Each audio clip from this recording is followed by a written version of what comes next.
All right. So we're talking about the seven factors of enlightenment and how it relates to both the Four Noble Truths and the Eightfold Noble Path, as well as the actual path that is laid out in the sense of a time frame of various knowledges that one gains or insights one gains that leads one into the state of being Sotapan.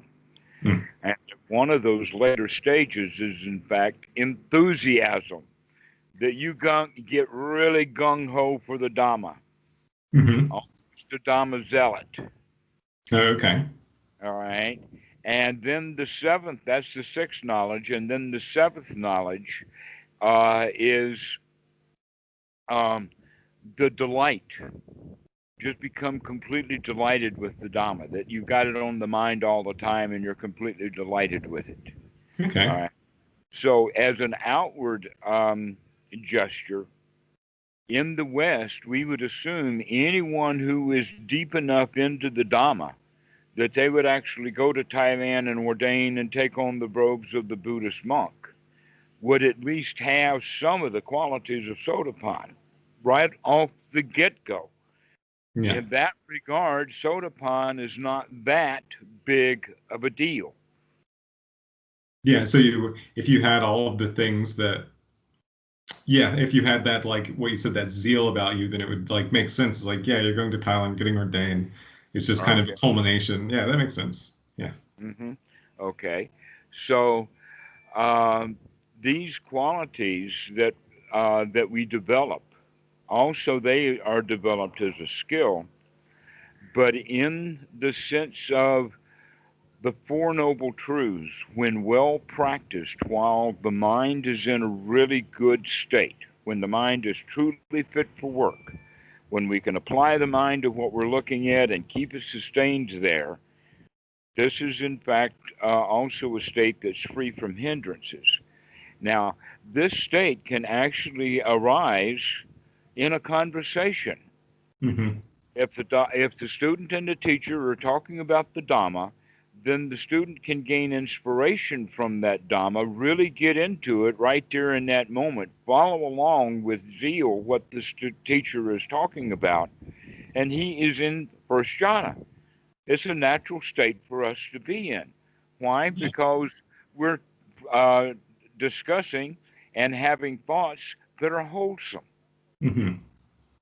And that's the brilliant part about it is that the Dhamma is wholesome. Therefore, it is something wholesome and worth thinking about. Yeah, you would naturally gravitate towards like wholesomeness. Right, exactly. Not only that, but just thinking about it or mulling it over in the mind is not really what we're talking about here, but rather investigating it in the sense of the moment here now. Mm. The example would be, am I in the state of third noble truth? Is this freedom from suffering right now? Yeah, yeah, yeah, yeah, yeah. Good stuff. Good stuff. Mm. Right. No, no suffering. Okay. With a good breath. So this is the way that we begin to see things is that the Dhamma itself has the quality of wholesome for it, and Mm. that we become inspired by it. And yet the other way of practice is by sitting on the floor and letting the old hindrances and the old daydreams and all of that stuff come out up only to chase them out again if we're practicing correctly, or Mm-hmm. sit there with it. All right, that's what the problem with the silent meditation is all about. Is that the mind necessarily is not on its own focused. Mm-hmm. And so that silent meditation, getting away from it all and then dealing with those hindrances is actually a good practice. But Okay. the good practice is to practice so that you can manage and get into this really good state that one will naturally fall into when we're talking on the Dhamma. Yeah, that makes a lot of sense. And is that kind of, you mentioned like what, two elements of it? Like, we're talking about the Dhamma. Uh-huh. Then we have, is the practice the Sangha? Or is that kind of like the triple gem? Or is that, because we talked Okay, about it last time, I don't in want the regard of the triple gem, to, yeah. and adding in the Sangha.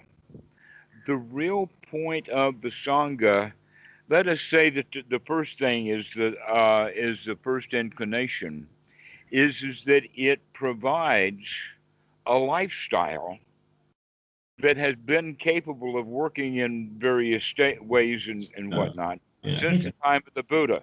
But Yeah. it did So, arise in the time of the Buddha in the circumstances of the area where it was okay for religious mendicants to go around begging for food. okay. So yeah, that's like Okay. the structure that allows people to like really dive in and live in a way conducive to like the Buddhist Maybe teachings. it's not so much dive in as it is just checking out. That makes sense. Yeah. Just like what we were talking about, like what the It's, defilements and like it's the literally talents. getting away from the world. Mm. And almost invariably, the monk will bring bits and pieces of the world into the wat with him. He'll still have a passport and such. Hmm. Okay. So Okay. he brings in bits and pieces of the world in. But basically, the whole idea is to find a way to completely escape. Mm. And so that's basically the lifestyle that I have. I've completely escaped from the world, except for that little tidbit about, government visas and passports and social securities and all of that. But that's their world, you know. Yeah. Uh, the thing Yeah. of it is that getting away from it all, we need to practice that on a regular basis, whether one make it a complete lifestyle, or two, make it a time every day that we sit on the floor, or three, fall into that state of mind at any point in time that we remember to. Hmm. Okay, to get out, literally out of the world. That the world, in fact, there's something that's in the connections in the suttas that's very profound, but we don't recognize it, and that is can be seen in the various definitions of the word Mara or Maya. Hmm. All right, if you look at all of the definitions of Maya, you can see that actually they're just aspects of the same thing. All right. One of the words then for Maya would be translated as the world. Hmm. Now, and that's the key to all of this. Then another one would be that Maya is translated as a monster or a devil. Hmm. Okay. In other cases, it's referred to as the hindrances in the mind. So these are the three uses for the word Maya. And Mara had three daughters. If you look at it from Mara had three daughters angle, then you're seeing that Mara is actually the second noble truth, the cause of suffering. Because of Mara is the father of, or the source of suffering, is greed, ill will, and delusion. But there's a catch to that that's really profound. And that is that it's not the devil, greed, ill will, and delusion. It's really not the world, greed, ill will, and delusion. It is our own mind that causes our suffering, is our own internal greed, ill will, and delusion. And by Yeah. I see recognizing that. it that's inside, that puts the responsibility squarely on who's going to have to fix this. Because you see, the whole world is looking for a solution to life's problems on the outside, in the Mhm. world. So some go to a psychologist, You some said, go to a uh, psychologist or a shrink or a medical doctor, some go to a lawyer, some go to an accountant. Depends upon what their problem is. But the point is that they always think that I can get help from the outside because we got into the habit of thinking that way when we were really little kids. That no matter what the kid gets into, the parent is really the one who's responsible. All right. hmm And somewhere along the lane, that changed around, and we don't quite like it so much. We enjoy being not responsible, too immature. Now, that's got some drudgery built into it, and that is that there's a cage that every animal is put into. Okay, what do I Yeah. mean by a cage? The cage is a cage of rules. You got Yeah. to do it this way. This is how you should behave now and forevermore. They give you a cage to live in. Mhm. Okay, that's very, very similar to the cage that they have for the dog, a doghouse. We live in a doghouse of rules. So my mind's looking at well, you're explaining like Mara, there's like a few ways that this is described in the Dhamma, or in that like it's our mind looking at the world and coming up with rules and things like that. And that Mm. is like kind of the cage that you're talking about. It's like Oh, the and so you could say this, that there is the physical planet Earth, and we can call that the world. Mhm. Now let's not talk about that and call something else the world, and that is would be the world of the human society. And Mhm. basically what a human society is either spoken or unspoken set of rules or a set of behaviors, the way you should do. Mhm. All And those are right? fine. And we picked all of that up from childhood. And Mhm. and as every child is born into that society, the society does change over time, but not very much and not very well. Mhm. Over time, it does get better. Things are a whole lot better right now than they were in the Middle Ages, and in the 7th century A.D. Things were tough. Yeah. Yeah, boy, things have been tough quite along. Humans have not been easy on each other or themselves. But it's a rocky path to get better, and it's a long and drawn Right. out. And so what you could say is that our society itself started off very, very primitive, and the whole society was around survival. Hmm. And it has remained that way up and not just into modern times, but that's this whole point, is that society is here for survival. And Yeah. the idea is that if you join the society, you can survive. And if you're not in the society, it's really dangerous. Okay, so Mara is almost like the survival mechanism we have inside of us. Right. Right. Okay. Okay. Yes, that makes a lot of sense. So it's This like is this is working to keep us instinctual. alive. Yeah. hmm This is instinctual. The scientists have actually two different names for it. One is they call it the nesting instinct, and the other one they call it the herding instinct. Hmm.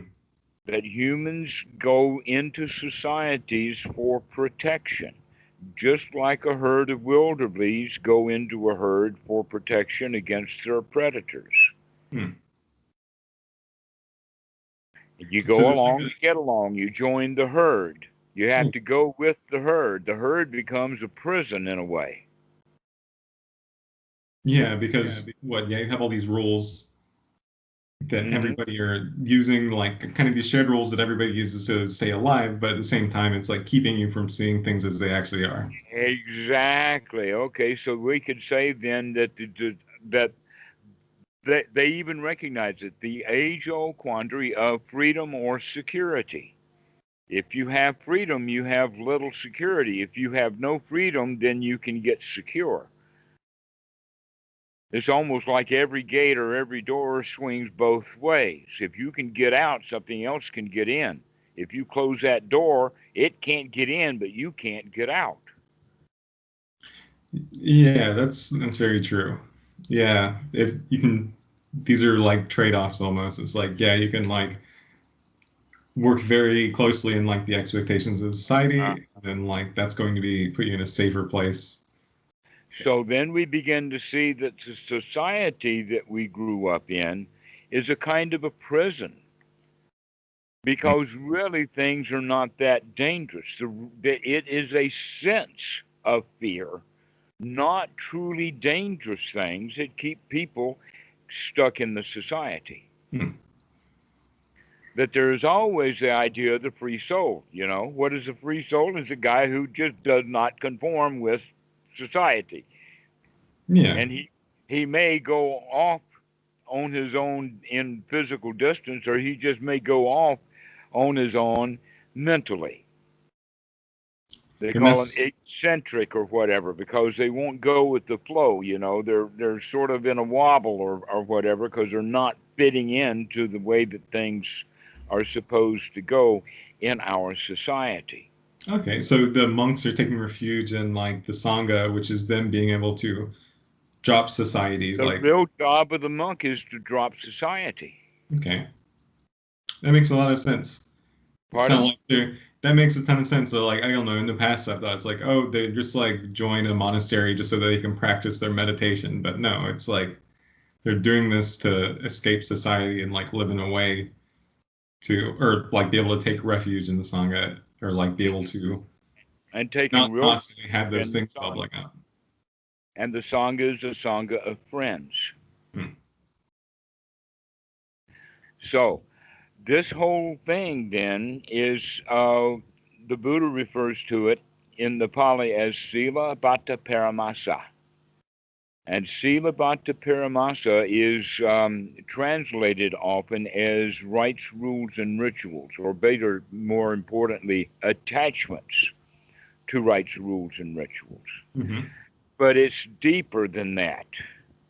This is instinctual that the Mm-hmm. Buddha is talking about. It goes really, really deep. This instinctual uh, need to be part of the herd, which means we are absent mindedly willing to take on the rules of the herd. Yeah, yeah, it's like the deeply ingrained survival, like very bedrock Hmm. for humans. It's Right. So this is really, really deep within us, but you can recognize that these things then come up to the surface. And yeah. when they rise to the level of the surface, that's when we call them hindrances. Hmm. Okay. So these So, are okay. There are hindrances when they're at the top. They bubbled up to the top, and we can see them, mhm. but they're run deeper than that. Right. So, this basic um, part of the wisdom of the Buddha, the knowledge of the Buddha, has to do with um, the second noble truth, with the waking up and ridding the mind of ignorance. Mm. So then it can deal with the instinctual desires and wants and ill will, because we have been dealing with those deep uh, instinctual desires and ill wills ignorantly throughout all of history. And Yeah. now it's time to deal with them wisely. And so this is basically the state of Sotapan, is to finish with those first three fetters of ignorance so that we know how to wisely deal with instinctual things. Okay. Yeah, because you can't deal with them if you can't see them or notice them if they're still just like if you're still asleep, if you're not woken up. Hmm.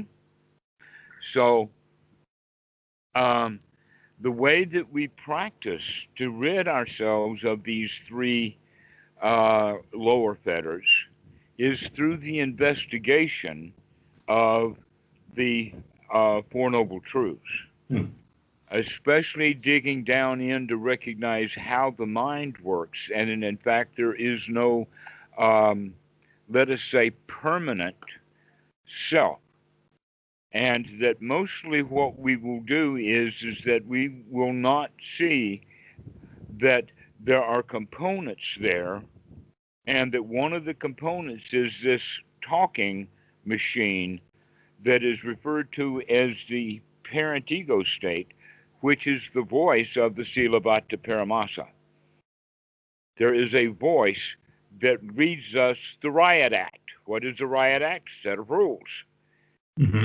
And so we tell ourselves on a regular basis, you got to go do this. And then the child inside says, I don't want to. Okay. Go do So this. No, I don't want to do that. Okay. So the point is that let's get that voice under control so the child can have the freedom to enjoy his life instead of resenting all of the rules that we've told and made up for ourselves.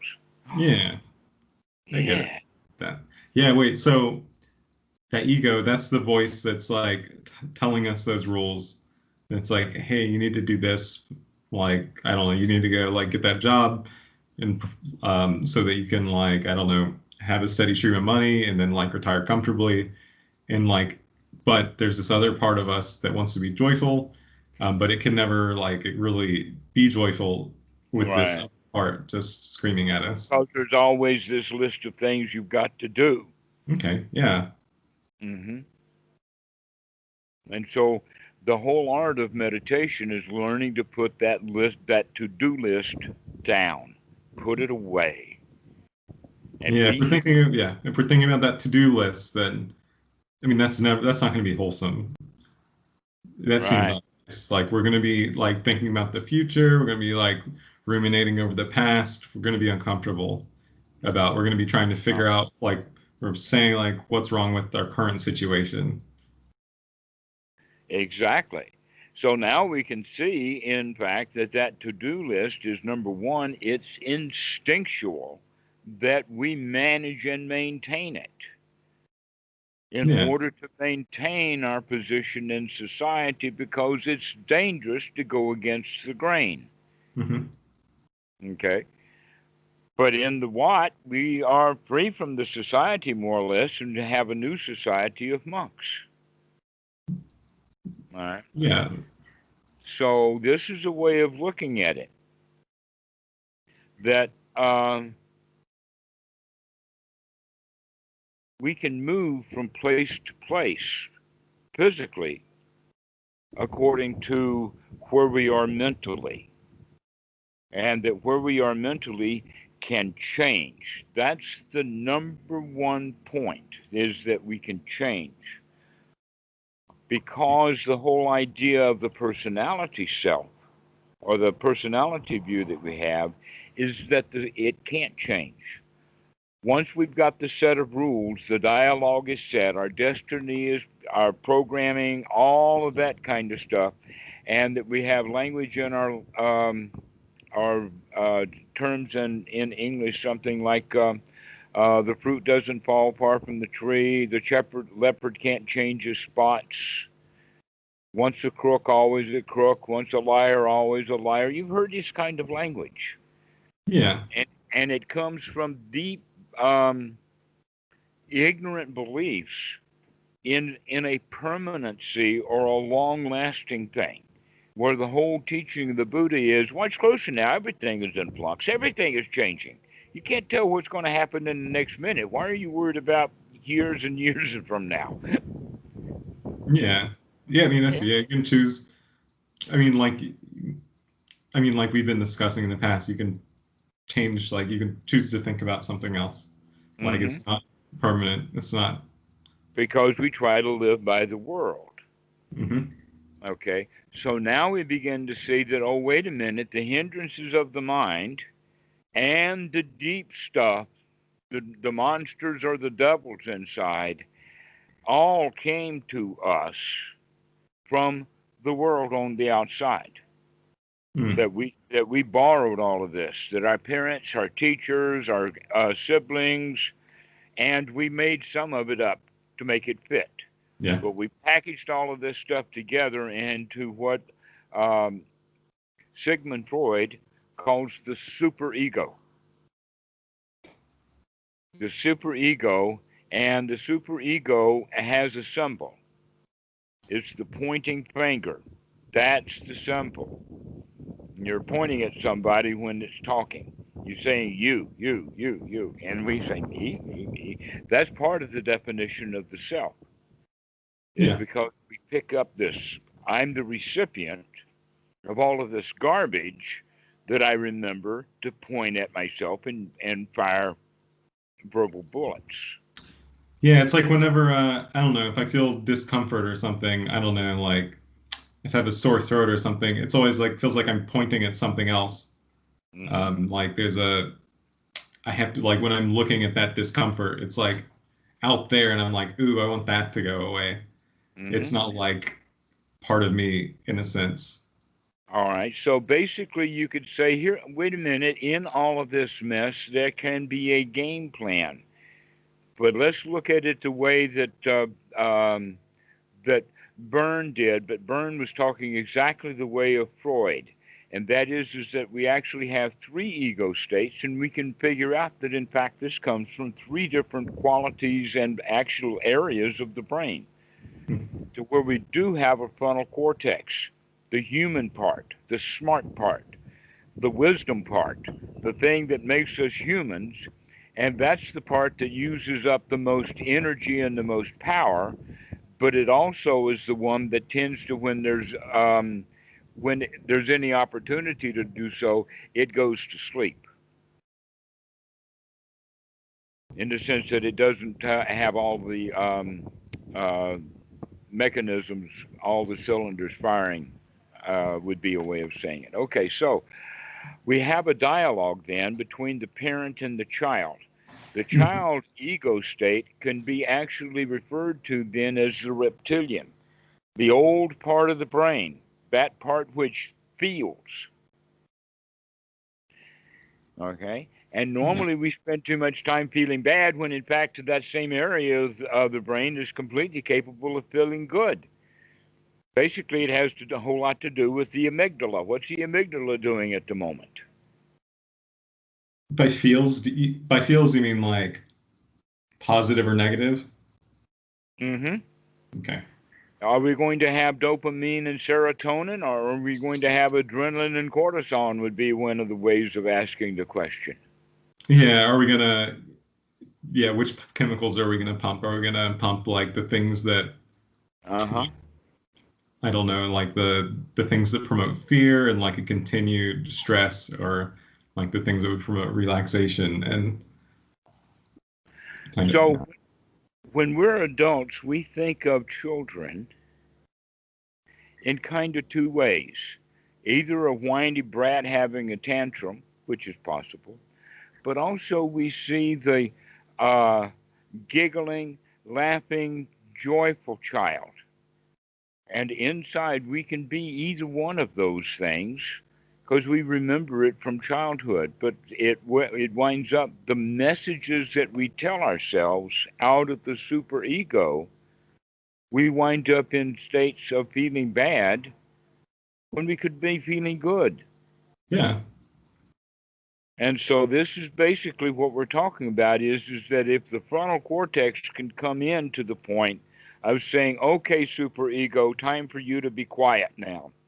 You've Hmm. heard enough of your old hindrances and your old rules and your old everythings. It's time for the child inside to play. Hmm. It's time And that's to, our goal. and that playful joy that we're talking about then would be the natural state that we would want to achieve, or the first jhana. The first jhana is, in fact, got that pleasure. It's got Okay, that yeah, so like childhood excitement. childhood That's what excitement, baby is. free from like Mara, like the Hmm. rules, the cage that we've created. And we become very much like a child. Yeah, in that way we could investigate what's around us, like with And that, clarity, without the overlay, like without seeing it through like society's eyes. all right. So this um, this working through the Dhamma, recognizing that if we are thinking about and applying the Dhamma to the present moment, that this is a very wholesome thing to do. And as we begin to discover what is dukkha and staying away from it, we also begin to see that change and to recognize that you can change. That in fact, who you are is constantly changing. Hmm. It's almost like there's a different self with every different feeling. But somehow or another, we connect it all together and say, no, there's a me in there someplace. And the answer is not all the time. Yeah, true. Yeah, there's not there all the time. Sometimes we're altruistic. Sometimes we're watching the movie and lost in the movie. And now we've got all of our worries and cares out. They're gone. We can relax because there's no self, there's no past. Yeah, it's like there's some sort of smoothing out or like some stitching of like between the different personalities that we have inside of us that like make Hmm. it feel like one continuous thing when it's not. It's not. That's the point. Yes, it's not. Because, and the reason why is because it's easy just to say, ho hum, it's all the same. It's me. Where in fact, no, with an investigation, you wind up finding there's quite a crowd in there. Yeah, it's I mean, yeah, it's definitely easier just to like kind of be in a daze and just kind of accept like one transition to the next. Hmm. And so when one thing pops up, we say, that's me, and then it's gone for a while and there's nothing happening, and this pops up and you say, okay, that's me. All right, like I am angry. That's a Yeah. phrase that we have in English, you know. A better way of looking at it is, this is angry. I see the anger. Aha, I see you, anger. Aha, I see you, Mara. And I'm Hmm. not the anger. It's just let me take a deep breath and relax, and I'll be fine without that anger. I was here before it came, and I'll be here after it's gone and it's leaving. Yeah, I mean, there are like now that I think about it, there's like plenty of times throughout the day where I'm not like in that mode of like I am anger or like I am like this certain thing. It's just kind of like yeah, I don't It, know. It takes like something kind of like firing for you to be like I am right. It this. is so consuming. It can consume someone to the point to say, I'm just going to go out in the ocean and die. You guys can live without me. You don't need me. I'm just really angry, angry, angry, angry. It doesn't mean any of it. But it comes up in anger. And yeah, and then you forget all the moments when like that isn't there. Like I don't know. Yeah. Hmm. See what I mean? I definitely yeah, Right. I see that. And so in Thai language, that's called gu, me, I. A Yeah. very strong sense of self comes up with anger. And it's kind of is it like a can you have varying degrees of that sense of self? Pardon? Is that so? Can you have varying degrees of that sense of like self? So like I guess like it feels really intense when like I am angry, but maybe some other times it's like I'm hungry, like I'd like a snack, and it's like a little bit more toned down. Right. That's the whole point is that the delusion is that it's just one thing. It's inchangeable, it's immutable, it's strong, it'll survive death. But But now that's you not the begin to case. recognize, There's no, varying it's all over the intensities. place. It's weak, it's strong, it's up, it's down, it's here, it's not here, it pops up over there, and there is no congruity to it other than we're connecting dots to try Mhm. to make it a self, when in fact it's not. It's just various processes Yeah. based, and that the wisdom part of the mind can become part of the process. Okay. The wisdom part of the mind can become part of that process. So like as we're going about our day, we can be in Uh-huh. wisdom as opposed Right, to like I-ness or like right. meanness. As opposed to the old process would be, you should get angry at this. This is wrong. Okay, that's an old script that we're playing, an old tape. That if we weren't playing that, then whenever something happened, it just happened, and we weren't processing our new image of that is something that is worth getting angry over. Yeah, so like in wisdom, we would look at that tape playing and be like, "Oh, that's anger over there," and Hmm. rather than being like, "I am angry," just be like there is anger, and like you would just like choose to navigate it skillfully. So a way that you could see that is, um, the first thing that the guy says is, "They're angry over there. I'm going to go break that up." Or, Hmm. "They're angry over there. I'm going to have to take care of it." All right. So that's the first time. Now later, after he's practiced the Dhamma, it's, "They're angry over there.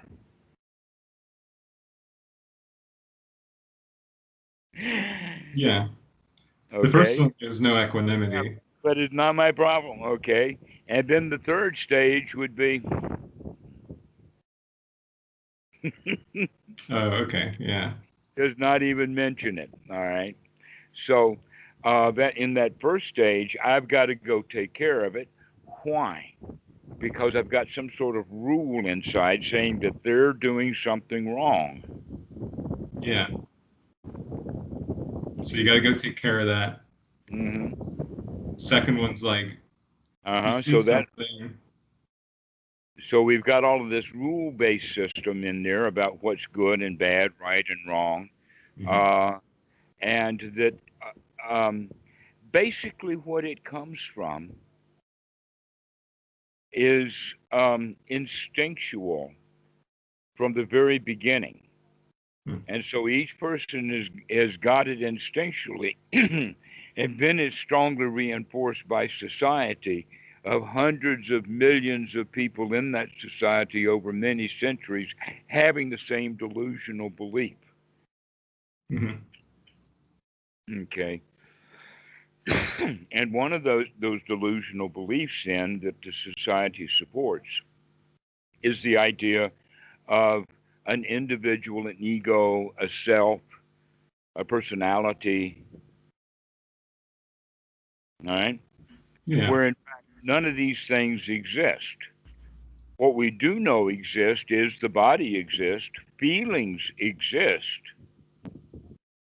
consciousness in the sense of sense consciousness exists, seeing exists, hearing exists, touch exists. All right. So um, the quality of remembering exist, that we can remember. And in fact, we do. And because we do remember, we use that past to process and make sense out of this moment. Okay, so in that regard, we've now called the five aggregates, and that How's there is no yeah. self in there anywhere. In the aggregates, there is no self. Hmm. So beginning to look at the fact that what self is it's a process, Yeah. or it's an event particle part of a process that happens. And that when that process is interrupted, say through wisdom, then the self may not even arise. Hmm. All right. So basically, what we're doing is getting a very brief shorthand version of Paticca Samuppada right now, which has these five aggregates, and that when uh, we perceive something, we perceive it based upon our past, which means our present understanding or realization of something is actually um, polluted by the past, which then, when that new image, that internal realization that we have made that makes sense out of the outside world, we recognize we don't live in the world at all. We live in a manufactured world based upon experience. Yeah. I mean, in that world, like comes and goes. It's not like a continuous world. It's Right, not and so consistent. It's based on yeah, like feelings that are and popping it up or happens memories and right, and it happens automatically. hmm. And so that impacts us. What impacts us? Not the real world and the real event, but what we made of it. Hmm. And what we made of it has to do with our own past. Sure. Yeah. And so that's why when we do like Anapanasati and like we notice like Ahamara, I see you, like we notice some of that like Mm-hmm. bad feeling arise, we can say like I'm gonna think about something else. Mm-hmm. And then that completely changes the color of like of how we feel. Precisely so. So basically, one of the major qualities of Anapanasati is where Bhikkhu Buddhadasa puts a really important point, a really major stake in the ground right there. And that is between are actually on step 6, right in the middle of the whole process of Paticca Samuppada, where you basically have the 5 aggregates and all of that, coming up to that internal representation that's based upon the past. And then we're contacted, and Bhikkhu Buddhadasa says mindfulness at that point of contact. In other words, we need to see what we're doing with stuff that impacts us. And when we see it, then we can begin to manage the feelings that arise with that. Oh, okay. Yeah. So like, okay. Sorry. So when Yeah, I'm sitting and it's like yeah, I feel bad, that seems to like there's a kernel of that where it starts somewhere. hmm And and so right, and that's what starts in the being ball mindful rolling of that again. kernel where it like is arising, that's what we're looking for. Yes, yes, Okay. yes. So mindful, and so the phrase to memorize to take away from this talk is mindfulness at the point of contact. Mindfulness is the point of Okay, when contact. In the mindfulness at the point context, of contact, the just where it's think arising. about contact as not like a touch, but more like a shove. It's got a drive to it. It's got power behind it. That's an Mhm. important quality of it. Okay, like they used the word contact when they started the old piston-driven airplanes in World War II. You know, didn't have a starter, but they would throw the electricity, and someone would deal contact, and he'd throw that switch, and the other guy would go like that, and throw that blade down, and off that engine would go. Contact. All right. So what we're talking about here is both the power and the force that gets the engine of feelings going. That's Yeah. what we mean by contact. It hits you. It's Okay. So not a wait, it's touch. that it's the force and the do you say force in the location or force in the what was the other part? It's what drives us. That's what drives us. So there's like this thing driving the emotion. Yeah, Or right. like It drives whoever the we are at emotion. that moment. Right. This is Like if the I am energy. anger, there's like a force driving that anger. Hmm. Okay. Okay. So you could think of it contact the way that a baseball is contacted by a baseball bat when it comes flying over the plate. Yes. Okay. You can hear that contact, but wow, is that a contact? Okay. Yeah. Okay. So Oh, things so yeah, start. yeah, that makes a lot of sense. That's like there's something, like I don't Hmm. know, yeah, there's something, and then like that makes contact with the bat, I don't know, whatever that is, and then it explodes, or And not it's explodes, but then it like becomes there's like literally a force setting out that's something driving off. that emotion Hmm. or that thing. Literally setting something in motion. Hmm. This is the drive behind it. In TA, they talk about 5 drivers, and they knew exactly what they were talking about. But they're interrelated and wrapped up exactly with the way that the Buddha talked about it, because uh, basically there are 3 feelings, 3 real feelings. The first feeling is I like it, and that the feeling of I like it with the drive drives us into wanting or longing for it in the sense of ownership. Hmm. The almost verbal thought, the unverbal deep thought is I like it, and therefore I want it, because if I had it around, I could keep having the liking feeling that I have when I see it now. Hmm. Okay, I like it, therefore I want it, is the natural outcome. Yeah. All right. There's another outcome, and that is I like it, I want it, therefore it must be good, period. Like for all time. This is a good thing. Hmm. All right. Why is it good? Well, it's good because it's got value, and what is the value? I want it. That's Yeah. the value it has. And the drive behind that is the way that it contacted us and giving us the feeling of liking. Liking goes to wanting. Wanting can go into it's good. All right. So this becomes in the Pali.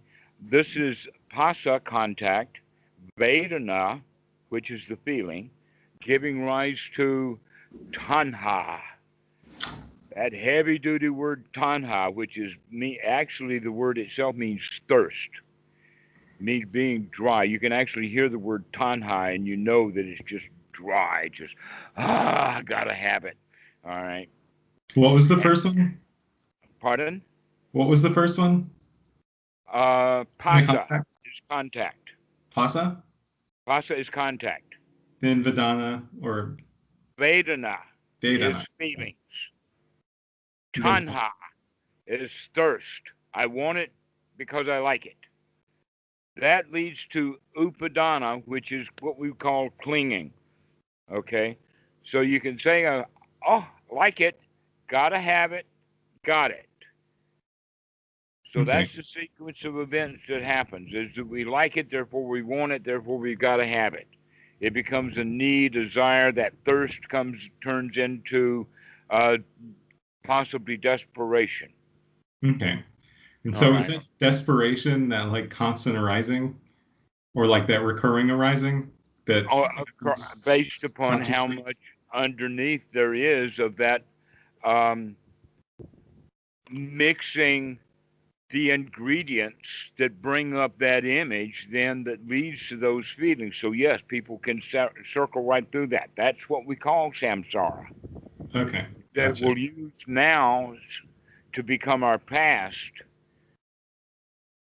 like we did a child.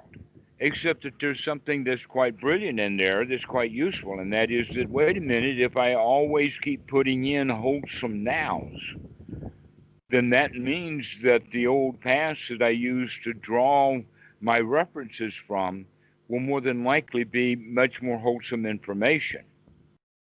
Hmm. And therefore, my image will clear up and I'll be able to see things more really like they really are. Which Okay. means in that way, at that point in time, we are free from the hindrances because the hindrances muck around with our understanding of things. But we can Okay. see So we clearly and do a try to good cult investigation when the mind is free from hindrances. Go ahead.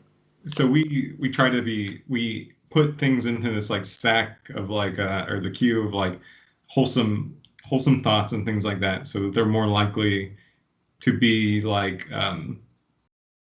in our experience. So like dang, okay, I feel like I said that wrong, but yeah, we want to be in a wholesome state so that we're not clinging, right? Hmm. um yeah, so I guess like I was just gonna ask like so we see a point of contact, or like maybe yeah, so we see a point of contact, and is that the moment when we say, aha, I see you, Mara? Right. If we've got wisdom at that point of contact, then that can arise. In fact, in the meditation, we want to intentionally have that thought arise. Aha, I see you. Okay, yeah, I, so that is a thought yeah, we I, want to have, that's a wholesome thought, um because we're recognizing, I don't know, we're recognizing suffering or dukkha or dissatisfaction or whatever.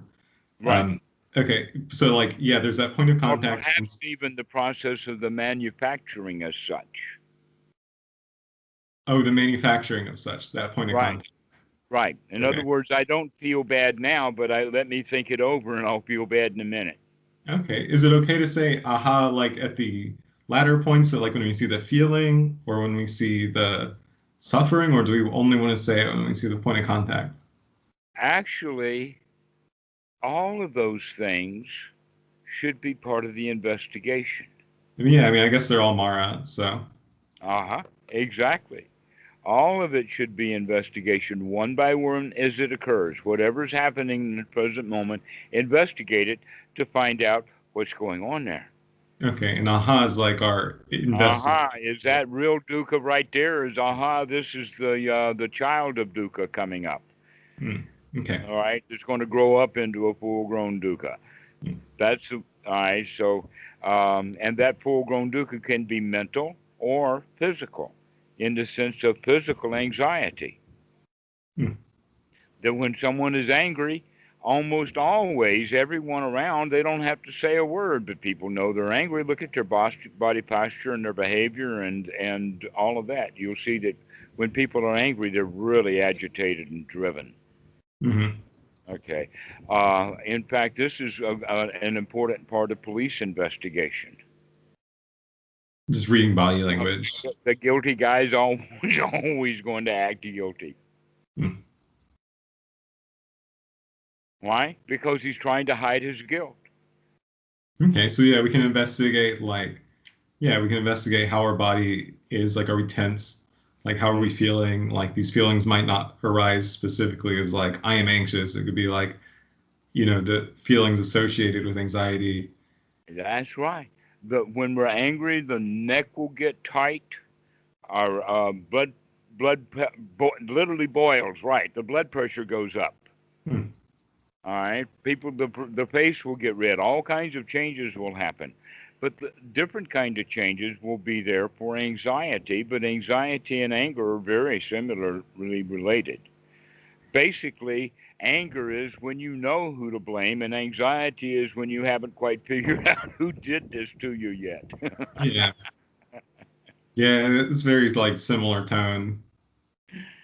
And so, agitation and worry will get us. We can worry ourselves into a state Hmm. of tension and anxiety, and then some little thing will happen, and we'll think that's evidence, and now we know who to blame. Yeah, Where in fact it may not be their fault at all.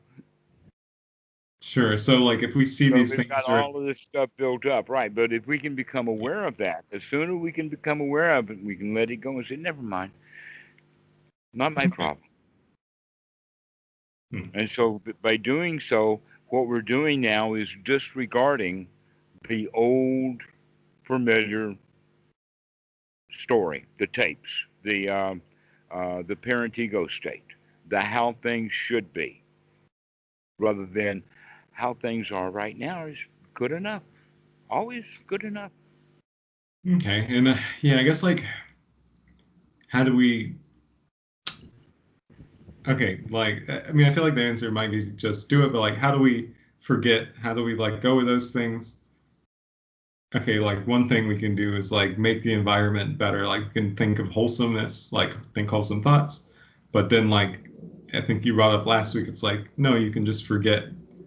And is that just the knowledge that like yes, you can forget that lets you do that? Let's put it this way: when your own mind becomes green, you naturally treat the world in a really green way. Here's an example of that: is the environmentalists, they want to have a green rally, and so they all get in their cars and they all drive to the rally. Hmm. And then when the rally is finished, they don't see any real value, but they drove their cars back home. Here I sit. I didn't drive to the rally. I'm greener than they are. Yeah. All right. So we can think of it that way: is that many of the things that we want, because we want them, we behave as if it's important. But we need to look at it through wisdom and to see really what needs to be done. Okay. On Yeah, I an see. individual level, what needs to be done is for us to check out of that disastrous society and invite others to check out also. Okay. Great. Okay. Can I just to clarify, like, okay, so I guess one thing that's kind of helped me be able to like forget or let go of like a feeling would be say like I don't know. I don't know. This anger. Let's just use anger. Like I see like anger. I'm like maybe I start out as I am anger, then like oh that's okay. Like I'm angry. Sure, fine. Just let the anger be there, and then kind of like slowly I can forget take a about it. deep breath. Take a I can deep take a breath. deep Like breath and feel good. I'm really glad I caught that anger before I hurt somebody. yeah, and so like that seems to work for certain things, but it doesn't work for other things. So you're saying you have to look at it through wisdom. So maybe like if I'm feeling like sloth or like I'm feeling not energetic, maybe the maybe I would want to take like a deep breath in, exhale, and like really feel that energy that is not Mhm. there. It's kind of like has to match Good the point. Yes. is I'm sorry, is that accurate or inaccurate? Like I don't want to make Yes, it more that's good. complicated. Yes. Uh huh. Right. Always taking a deep breath. That's Okay. what we do. And if the anger comes back or persists, it's probably because of a thought. The Hmm. right thing to do when we catch that is take another deep breath and say, Okay. I'm still not going to act on it. So we can always take a deep breath. We can always choose not to act on it. You can We can. always choose not to act on it. You can always choose to take a deep breath and be okay with it. Okay. Sure. But okay. So I shouldn't. You Should. always can if you remember that you always can. If you forget that you can always do it, you may not do it. So the trick again is sati. You have to remember that you don't have to follow the dictates of your anger. Don't have to follow the dictates of my anger. Yeah. Hmm. Yeah. Okay. I don't have to follow. Yeah. Yes. I think with that particular like emotion. Yeah. That like it feels like there's a shift to being like I am angry to like I'm not the dictate. Like I'm not the dictates of my anger. Like and it just kind of fizzles out. Like I'm choosing to be like not angry in a sense. Um, That that's I the feel like key it's the part same for is the everything. separation. The key part is It's the the separation. separation. You're not that anger.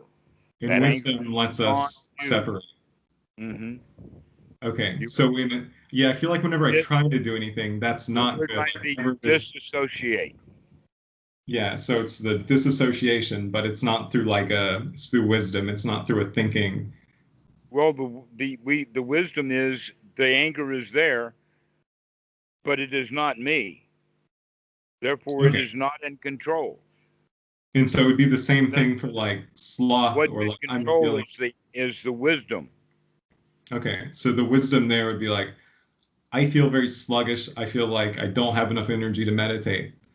But then I would see that and kind of back off, or not back off. Then I would dissociate from that feeling. I would just have to I, like, well, one of the ways when if you use that kind of language, the wake up call should be tired. Take a deep breath right okay, now. Okay, this is time for meditation. It's not like, oh, I feel too tired to go meditate. If you recognize that you're tired, take a deep breath, and right now you already are meditating. hmm, gotcha. Okay, I think I see what you mean. Yeah, yeah, I feel like I don't know, my programming keeps making me find like little tricks and stuff for dealing with things. Yeah, those old programs about time, they're really insidious. You always keep coming back to this present moment. But it's If come I back to the feel present tired moment. right These are now, like, let me take a deep breath right now. yeah, this is a universal way to approach this. It's not like pulling different tools out of the toolbox. It's not like that. Yeah, No. okay. Exactly. One wrench, one size fits all, I guess, is the idea Yeah, of it. gotcha. You know, Thank you very much. Yeah, that and makes sense. and it can be stated so simply. Goenka had the phrase, "Never mind, start again." The Mm, Buddha said, "Dukkha, dukkha nirodha." mm. Bob Marley says, "Don't worry, be happy." And it all has to do with this waking up to recognize I do not have to follow the old set of rules that I've collected over time, and I can sit here and do nothing and enjoy this breath, this moment, and relax. Yes, because when I'm feeling like I'm tired or gross, like I'm really just in like that societal, I'm in that program state where I'm like I am blah blah blah blah blah. Like, Mm. yes, I see that. And so yeah, I would wake up to that. I would see that for what it is, disassociate and move on. Well, not move on, but yeah. Got it. Well, so now we got kind of a little bit more of a game plan. You understand the process a little bit more now. Yeah, I think so. All right, good, good, good. Yeah, I'll try to say aha to those points of contact. Excellent. Keep practicing. Keep Well, going. Keep getting that knowledge that you can do this, that you're successful at this, that you can clean out the mind, come back to this present moment and enjoy it. yeah, You I don't will. have to listen to the old crap. You can be happy right now. Yeah, that seems very important. Like I don't know. It's like when I don't feel that way, like of course those things are going to stick around, but if I do feel that way, then it's so easy. Okay, well, we'll see you later then. I thank you for your time. All righty, bye bye.